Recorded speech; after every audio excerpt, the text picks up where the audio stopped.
Callie and welcome back to my YouTube channel. If you're brand new, I'm Callie and this is my weird channel. I do lots of weird and strange and random things here.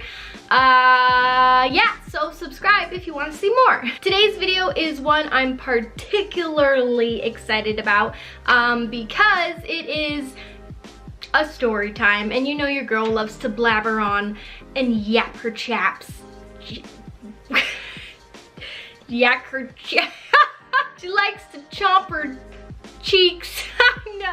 Oh gosh. I like to talk a lot. So I like to blabber on about who knows what, when, and where. But today I do know who, what, when, and where. And that's what we're, oh gosh. I'm sorry. This is off to a very odd start already.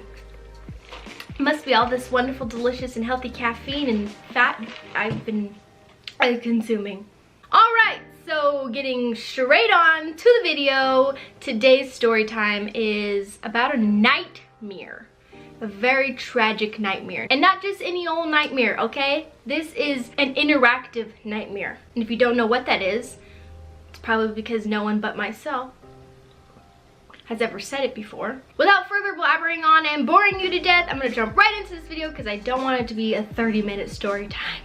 So this happened about a year ago. In 2017, I was working for a company called BCBG Max Azria. It was located within another store, which was known as, and is known as, hell, I mean Dillard's. We clocked in and out on a separate computer. If you closed, you got out at 9 p.m. When the night was over, you send out your nightly numbers and you clock out at 9 o'clock. So to fast forward, this one night I was closing, and prior to 9 p.m. arriving, thank the Lord, the manager who was closing the Dillard's building that night was just a little biatch, okay? She always was and still is. And whenever you were closing, they would talk on the intercoms, announce that the store is closing, blah, blah, blah, blah, blah, not soon enough. And this manager was obviously falling behind in her nightly duties. So she was taking it out on everyone in the store. She was yelling on the intercom. She was just being a turd. So 9 p.m. rolls around and your girl is clocking out. Some more key information to keep in mind. In order for you to enter or exit the building, you press the buzzer and the person in either the camera room or in customer service would buzz the button and let you out. So your girl goes downstairs. So I get down to the door to leave because your girl's clocked out.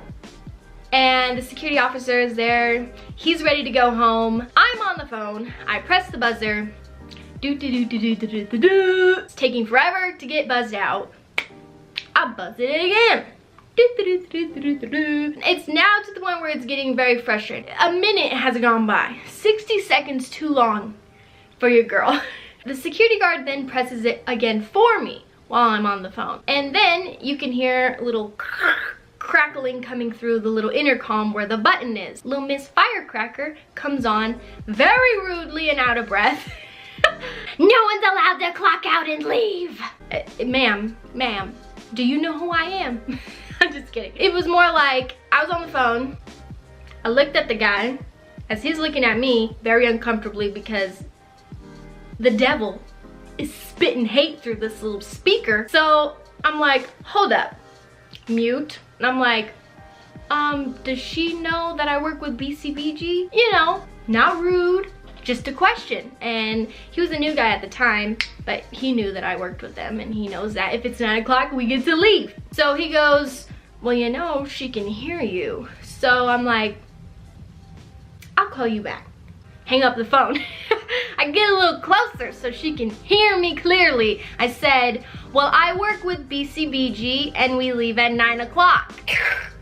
Connection lost. Takes her a little sweet time to rummage through her devil files. And then she comes on again. The only people that are allowed to leave are the MAC cosmetic workers. Says whatever. Says basically, I'm not letting you out. I'm not buzzing you out after I've already confirmed twice that I work with BCBG, not Dillard's. I'm already clocked out and I need to go home. At this point, your girl is heated, okay? I'm friggin', let's just say I'm boiling, okay? Like some spicy shrimp and lobster. I'm overwhelmed with outrage and disbelief that this lady who's been working there for who knows how long, her whole entire miserable life, And she dang well knows that every night BCBG is allowed to leave at 9 p.m. We clock out on our own separate computer from dealers. And she dare has the audacity to come at me like this. So I then call my mom as I decide to leave. I don't even have words. The security guard is just staring at me. I call her and I say, you need to come around to the home department upstairs because they're not letting me out. So she drives around. To put in perspective, the door in which I was waiting to be let out of is inside the dock area. So here's the dock, here's the door. I decide to go this way through the men's department because there is an outside door. As I'm walking over to it, the automatic outside door is closing. I said, okay, you want to play this game? Let's go. Okay, so now I'm just way more hyped at this point. I'm just, it's not the day, okay? I'm in ankle booties. I will knock yo. I will lay down the hands if need be. Going this way, nope. So then I take a right, going through the men's fragrance, up the escalator. I'm trying to reclaim my composure at this point. It's not working. So I go up the escalator to the home doors. These doors are not yet closed. So I walk straight out of them, praying that I don't see this manager, because if I do, she's gonna be a little bald the next day. Just kidding. No, but really I did want to kill her. So I get out, my mom's there, she's like, what happened? And I'm just like, when incidents like this take place, I'm filled with overwhelming adrenaline and I can't even speak. So I get in the car and I'm just like, they wouldn't let me out, they wouldn't let me out. So finally I calmed down enough to explain to my mom and she's like, that's just not right, they're not allowed to do that. So if you think about it, legally, she cannot hold me hostage. Legally, okay? This becomes some legal issue in my mind. Like, I was being held hostage in this place. I was worked up, freaked out, whatever, got over it. So I thought. But little did I know, it would then go on to mentally scar me with a very vivid nightmare, to say the least. And again, this was not no normal nightmare. This is what I call an interactive nightmare, okay? So here comes the best part of the story. That part was just too long already and I'm sorry. let me get a little more caffeine in me. Basically what I can describe as an interactive nightmare, it's when I'm dreaming in a dream state, but I'm also physically experiencing the dream in real life. So in my room, I'm experiencing something mentally and also physically. It's not fun, okay? It's darn near up there next to sleep paralysis, which I've also encountered and is not fun. All right, so new scene setup, okay? It's pitch black in my room, obviously. So I'm already asleep, my brother's asleep, my parents are asleep. My door is closed. I cannot sleep with my door open.